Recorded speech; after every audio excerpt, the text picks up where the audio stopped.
Hi guys, வாங்க சிந்திக்கலாம். Hi, வாங்க அதை பத்தி கொஞ்சம் பேசலாம். நம்ம எல்லாருக்குமே அம்மா அப்பான்னா ரொம்ப பிடிக்கும். ஆனா வளர்ந்ததுக்கு அப்புறம் ஏன் அவங்கள பிடிக்காம போகுது?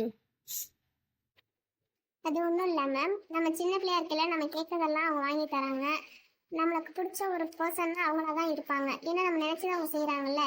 ஆனா நம்ம வளர்ந்ததுக்கு அப்புறம் அவங்களுக்கு பிடிச்சதெல்லாம் நம்ம வாங்கி தரணும், அவங்களுக்கு பிடிச்சதுதான் நம்ம செய்யணும் அப்படிங்கிறதுனால அவங்கள நமக்கு பிடிக்காம போகுது.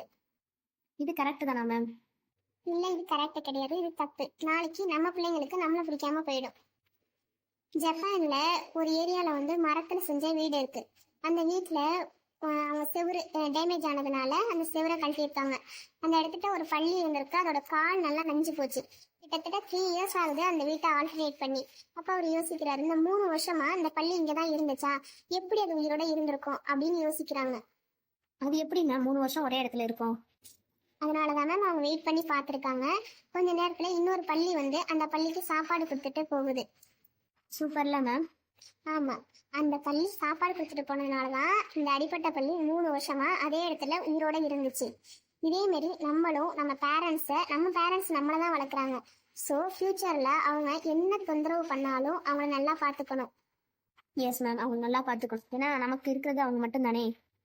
ஆமா மேம், நம்மளை வளர்த்தது நம்ம சின்ன பிள்ளையா இருக்கும்போது நம்ம எவ்வளவு சேட்டைகள்லாம் பண்ணமோ அதே மாதிரி அவங்க வயசானதுக்கு அப்புறம் அதே மாதிரி சேட்டைகள் தான் அவங்க பண்றாங்க.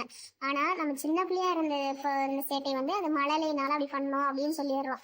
ஆனா அவங்க பெரிய ஆளானதுக்கு அப்புறம் கொஞ்சம் கொஞ்சமா மாறுறாங்க சின்ன பிள்ளைங்களா. நம்ம படுத்தோம், அப்புறம் தவழ்ந்தோம், அப்புறம் பிடிச்சிட்டு நடந்தோம், அப்புறம் நல்லா நடந்தோம். இதெல்லாம் ரசிச்ச நம்ம அம்மா அப்பா அதே மாதிரி ஆகுறப்போ நம்ம அவங்கள வெறுக்க வரோம். அந்த மாதிரி வெறுக்க கூடாது. எல்லாரும் அவங்க அம்மா அப்பாவை நல்லா நேசிக்கணும். ஆமா, எல்லா உயிரினத்திற்கும் அம்மா அப்படிங்கிறது தெரியும். அம்மா மேல ஒரு அஃபெக்ஷன் இருக்கும். அதேதான் நம்ம லைஃப்லாம் நேசிக்கணும். ஒரு பையனா இருந்தா மனைவி இருந்துச்சுன்னா அம்மா அப்பாவை வெறுத்துடக்கூடாது. ஒரு பொண்ணா இருந்தா ஹஸ்பண்ட் வந்தா அம்மா அப்பாவை வெறுத்துடக்கூடாது. அம்மா அப்பாவுக்கு அப்புறம் தான் எல்லா ரிலேட்டிவும். எல்லா அம்மா அப்பாக்காண்டி ஒய்ஃபு விட்டுக்க கூடாது, ஒய்ஃபுக்காண்டி அம்மா அப்பாவை விட்டு கொடுக்க கூடாது. Thank you so much ma'am. இந்த ஸ்டோரியிலேருந்து உங்களுக்கு என்ன புரிஞ்சிச்சு அப்படிங்கிறத கமெண்ட் பண்ணுங்க. இந்த வீடியோ பிடிச்சிருந்தா லைக் பண்ணுங்க, ஷேர் பண்ணுங்க, சப்ஸ்கிரைப் பண்ணுங்க. Bye bye.